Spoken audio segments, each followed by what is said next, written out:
Born on November 5th, 1952 in Dehradun, India, Vandana grew up surrounded by the beauty of nature. Her father was a forestry expert and her mother a farmer, instilled in her a deep respect of the environment. In the 1980s, she turned her focus towards activism, founding the Dabania movement. This initiative promotes biodiversity, organic farming, and the rights of farmers, emphasizing the importance of traditional agricultural practices. The Chipko movement, an iconic grassroots movement, emerged in the 1970s in the Himalayan region of India. This movement, where rural women hug trees to prevent deforestation, not only challenged state and corporate power, but also oppressive patriarchal structure. It was this transformative experience that led Vandana Shiva to become a vocal activist against GMOs in industrial farming methods. Vandana Shiva followed the practices of Gandhi and Martin Luther King Jr. Peaceful protests were how she advocated for the causes which she stood for. The central theme of Shiva's activism revolved around the concept of seed sovereignty. This can be seen in one of her organizations called Vandana, where Shiva promotes the importance of organic farming and seed saving in India. What is seed sovereignty, you may ask? Seed sovereignty is the practice and freedom given to farmers to save, sell, and exchange their seeds. These are the foundation of growing food all over the world. Many companies have been attempting to control the seed market since the 20th century, introducing genetically modified seeds that are built to resist insects and provide better yields. This has led to many different problems. As we know in nature, organisms evolve. Seeds that are built to resist insects will create insects that have become more severe and destructive.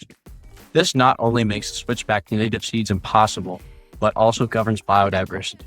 This creates a dependence on these companies because the farmers need more money than they can afford to pay out, resulting in fewer farmers and less biodiversity. An interview with a female farmer in India, Anjali, highlights how Shiva has influenced her farming practices. She emphasizes the role of women in preserving local seed varieties and maintaining traditional agricultural methods. She also points out that women in her community are the primary keepers of indigenous seeds, which are crucial for maintaining biodiversity. Shiva's advocacy, Anjali and other women farmers have been empowered to reject genetically modified seeds to restore traditional practices that enhance soil fertility and crop diversity.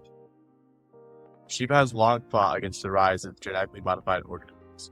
Through legal battles and grassroots protests, she argues that GMOs harm biodiversity and trap small farmers into cycles of death.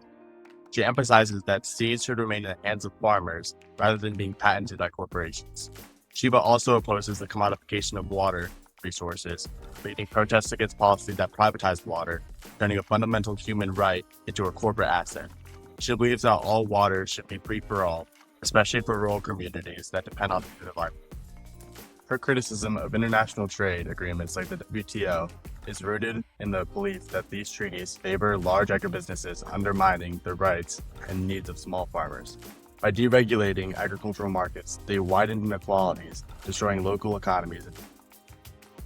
To look at our global impact, we only have to look back at this year to see her effect on one of the biggest agriculture producers in the world, Mexico. As recently as this year, Vandana Shiva has called out against the recent panel installed by the US, Mexico, and Canada to the restriction of genetically modified maize in Mexico. According to Shiva, this directly cripples indigenous and native farmers as well as poses numerous health risks to the environment and ourselves. As Vandana Shiva's global support has grown across the years, her opposition has as well. Her rejection of GMOs in the biotech industry have caught the eye of several. Most notably, one of the strongest pieces of criticism comes from Michael Spector of the New Yorker in his article, Seeds of Doubt, that examines her harsh perspective on multinational corporations. Spector goes into depth about how Shiva's claims of GMOs have crippled and starved her own people in some of the recent disasters that have struck.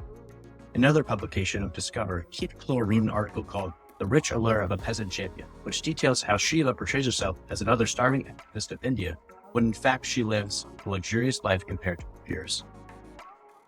However, Shiva has had the chance to respond to these articles, specifically Spector's in her article, Seeds of Truth. Her stance is that at best, these journalists are misinformed in the issues that she is involved in. At worst, Spector and Clore are motivated by financial incentives that are funded by the biotech industry itself. She claims that these pieces were made to engage consumers and push up the GMO industry.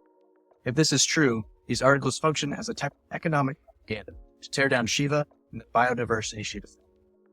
As Shiva has been a major player for the environment and the economics that are involved, it is not unreasonable to assume that her claims